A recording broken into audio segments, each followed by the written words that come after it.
Again, I think anytime I bring up the picture of something that we're talking about, we need to have Frank imitate something. Something. Of course, we're talking about Beavis and Butt-Head. It originally debuted on MTV March 8th, 1993. This was huge for my age group, man. Good God. So Beavis and Butt-Head were inspired by real people. Mike Judge based Beavis and Butt-Head on kids he observed in real life while living in Texas. He once recalled seeing a kid with a crazy laugh and another with braces and a blank stare, which helped inspire the characters' distinctive looks and voices. He originally created them for a 1992 short film called Frog Baseball, which aired on MTV's... You guys remember where Liquid Television? Liquid Television. I remember seeing that. That was before leading to the full series. I remember getting sucked into Liquid Television, man. Yeah, you get Aeon lost in Flux? that at Yeah, night. you were kind of hoping that Aeon Flux, you'd see a boob or Or something. the Max. Yeah. Oh, the Max. I still got the comics, man.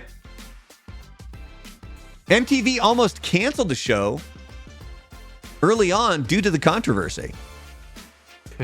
In the early 1990s, Beavis and Butt-Head faced major backlash for promoting reckless behavior. Other reports surfaced that a child set fire to his home after allegedly imitating Beavis. MTV removed all references to fire from the show. Beavis says, "Fire, fire, fire!" Catchphrase was cut. Despite the controversy, the show remained a massive hit and continued on for years. I remember that whole controversy because my mom caught wind of it and gave us that whole, you better not be watching this stuff. And it's like, yeah, okay, you're not here half the time. We'll watch what we want. My dad piggybacked on this, and he used it as a way to introduce me to Cheech and Chong.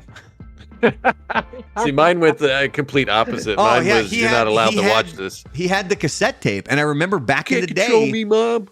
Like he saw Beavis and Butt-Head, and he was telling me a story about how somebody at work was so upset about Beavis and Butt-Head and yada yada yada. And my dad's like, stuff like it's comedy and stuff like this has been around for ages. And then I remember he played the Cheech and Chong. No stems, no seeds that you don't need. Acapulco Gold is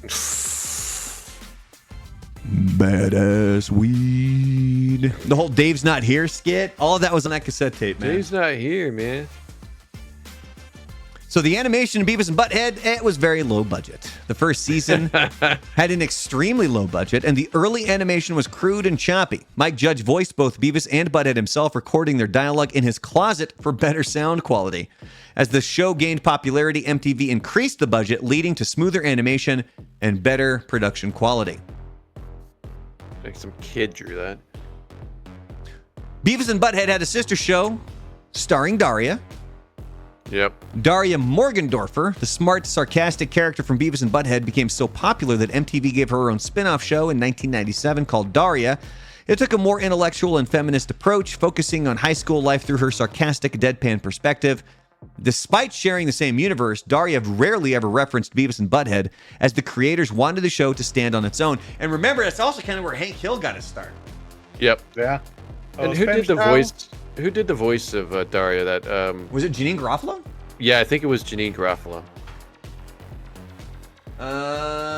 No, Tracy Grandstaff. Ah. Okay. Wow. I thought it was. Yeah, I could Janine. have sworn that it was That's the Janine Garofalo. Mandela effect. Nah, I wasn't convinced enough that I think it was a Mandela effect. I was. I think I'm just an idiot. I was. I never really got into Daria. Did you guys? No. Never watched it. Yeah, it was for chicks.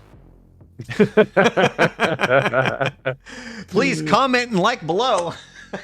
Especially if you're a chick that liked watching Daria. One of those broads, one of those hairy-pitted broads that watched Daria. One of those educated women that know stuff. Jesus Christ.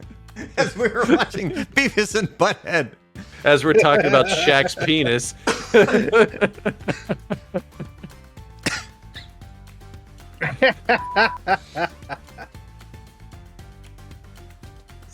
Also, did you know the show was actually revived multiple times? Yep. I think it's back on now, isn't it, on Comedy Central? No, I think they just canceled it. Okay. I think. So Beavis and Butthead had the original run ended in 1997. MTV revived it in 2011 with updated episodes where they watch reality TV instead of music videos. Right. Fucking hilarious, by the way. I'm here to tell you, if you have not watched those episodes, like when they're watching Jersey Shore, there's a scene where they're doing like a makeout board where they're talking about everybody who's made out with everybody on Jersey Shore. And Butthead goes, if you follow this back far enough, you can find where herpes began. And then in 2022, Beavis and Butthead Do the Universe premiered on Paramount Plus, followed by a new season of the show with modern references like Beavis talking to Siri. Oh, and I think one of the more recent ones too is they go to an escape room because they follow these girls there because they want to hit on these girls, and then ultimately they just lock themselves in the women's bathroom and they think that that's the escape room, and they break open the tampon machine thinking that's one of the secrets. I'm telling you, dude. Like Mike Judge is so freaking underrated, man.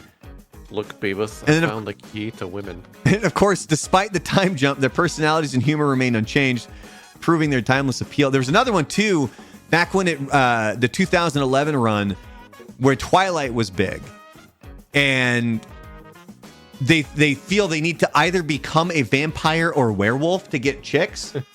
So they're walking around, and there's a homeless guy with rabies that bites them because they think he's a werewolf.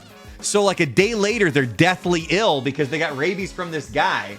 And Beavis he's like just gaunt and sick, and he goes, all right, let's go get some chicks. He goes to walk out of the house. Oh, I'm telling you, man, that's good stuff.